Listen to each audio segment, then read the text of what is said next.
Début 2026, c'est décidé. Vous partez au Japon. Vous avez sûrement déjà vu tous les guides qui vous vendent les cerisiers en fleurs, les onsen de Hakone, les temples de Kyoto. Oubliez tout ça. Ici, on est entre otaku.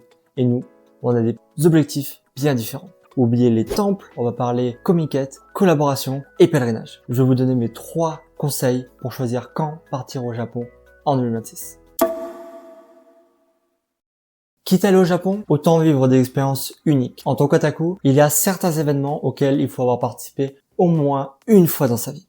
Le Comiket, c'est la plus grande convention de manga et doujin au monde. Oubliez la Japan Expo, ici on parle de 300 000 participants en 2 jours et plus de 29 000 cerfs qui viennent vendre leurs doujin. C'est un concentré de culture otaku et de passion comme nulle part ailleurs. Le Comiket a lieu 2 fois par an. Le Natsukomi à la mi-août et le Fuyokomi fin décembre. La prochaine édition annoncée est le C108, le 15 et 16 août 2026. Et si la tradition continue, le C109 devrait se tenir le 30 et 31 décembre. Si vous cherchez des informations sur le Comiket, je vous mets le lien en description d'un article détaillé que j'ai écrit sur mytrip.fr. Si le Comiket c'est le S-tier des événements au Japon, d'autres grands événements obtiennent un rang A. Je vais pas pouvoir vous faire toute la liste en une seule vidéo, mais je peux déjà vous dire que vous retrouverez l'Anime Japan en mars et le Kyoto International Manga Anime Fair en septembre. L'Anime Japan, c'est la convention de référence pour toutes les annonces officielles et des stands pro gigantesques. Cette année, l'Anime Japan aura lieu le 28 et 29 mars. Les tickets seront en vente à partir de février, donc soyez prêts. Le Kyomaf, c'est un peu comme l'Anime Japan, mais à Kyoto. Les dates ne sont pas encore annoncées pour cette année, mais l'année dernière, il avait lieu le 20 et 21 septembre. Il existe aussi de grands événements spécialisés comme le Jump Festa. C'est une convention spéciale dédiée au Shonen Jump qui a généralement lieu mi-décembre avant le Comiket. Passons aux événements de rang B. Il y en a plein partout au Japon, donc je vais me concentrer sur les petits Comiket. Le Comitia a lieu cette année le 22 février. Ce sont des artistes amateurs qui viennent vendre leurs œuvres originales. C'est là qu'on déniche les pépites. Les Puniket sont une série de petites conventions spécialisées pour certaines séries, comme Love Live ou Uma Musume. Par exemple, Boku no Love Live a lieu le 25 janvier cette année, et la majorité des autres Puniket ont lieu plutôt vers le 29 mars. Il y a aussi le Leitai Sai, une convention uniquement dédiée à Toho Project. La première édition est prévue le 4 mai 2026. Parlons des pop-up et collab café. Ils sont partout, tout le temps. Et c'est ça le piège. C'est qu'il y en a tellement que c'est quasiment impossible de savoir lorsque vous trouverez un pop-up ou une collab de votre série préférée. Combien de fois je suis arrivé devant un pop-up d'une série que je suis pour le trouver complètement dévalisé parce que j'en avais même pas entendu parler. En règle générale, visez les dates de sortie des animés. En 2026, attendez-vous à voir une infinité de collabs pour Frieren et Jujutsu Kaisen par exemple. Sur myanimetrip.fr, je fais de mon mieux pour encenser tous ces événements.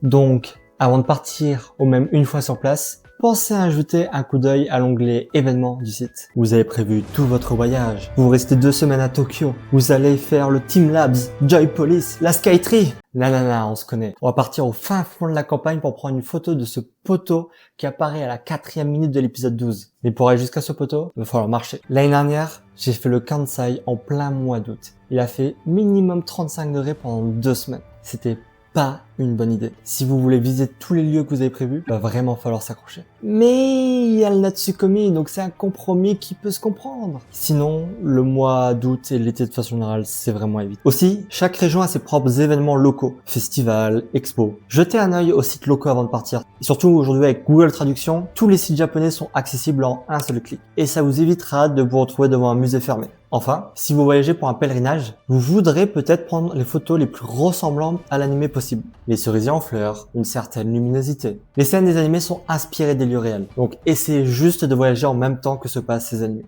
Bon, entre le shopping à Akiba et l'argent dépensé dans les gachas, le budget va commencer à devenir serré. La solution radicale pour voyager pas cher au Japon, c'est d'y aller quand personne n'y va. Le problème d'y aller quand personne n'y va, c'est qu'il n'y a pas grand chose à faire. À l'inverse, si vous visez les périodes de Comiket ou la Golden Week, préparez-vous à mettre le prix. Et oui, je vous ai dit d'y aller pendant le Comiket et maintenant je vous dis de ne plus y aller pendant le Comiket. Chers camarades otaku, laissez-moi vous dire un secret. Les photos de souvenirs de pèlerinage coûtent moins cher que les doujins. Le Japon est une destination de plus en plus prisée, donc les prix ont tendance à augmenter fortement. Mais en règle générale, les 2 Comiket, d'un point de vue budget, sont à éviter.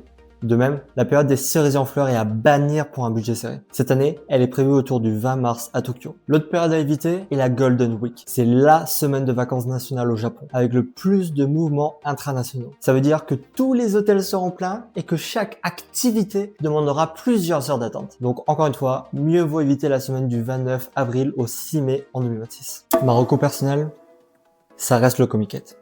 C'est le pèlerinage ultime en tant qu'otaku. それにしてもオタク率 100%? Je suis allé au C106 en août 2025, mais il faisait beaucoup trop chaud pour les pèlerinages. J'osais même plus rentrer dans les restaurants de peur de dégouliner partout. Du coup, ma prochaine cible, c'est le Fuyokomi. Il fait un peu froid, l'air est sec, on marche sans transpirer, et surtout, qu'est-ce que c'est agréable de se plonger dans un onsen quand il fait 0 degré dehors. Donc voilà, je peux pas décider à votre place de quand vous irez au Japon. Par contre, je peux vous aider à ne rien louper. C'est exactement pour ça que j'ai créé My Anime Trip, mon site qui recense tous les pop-up, les collabs, les événements temporaires. Tout ça en temps réel pour que vous ne passiez pas à côté d'une collaboration de votre série préférée lorsque vous irez au Japon. Le lien est juste en dessous en description. Et vous, quand est-ce que vous partez au Japon? Dites-le moi en commentaire, je suis curieux de savoir quel type d'otaku vous êtes. Et si vous prévoyez pas de partir au Japon en 2026, je vous conseille de regarder ma prochaine vidéo sur Lulilok, dans laquelle je parle du fait que un pèlerinage animé ça peut se faire au final un peu n'importe où. Sign, please.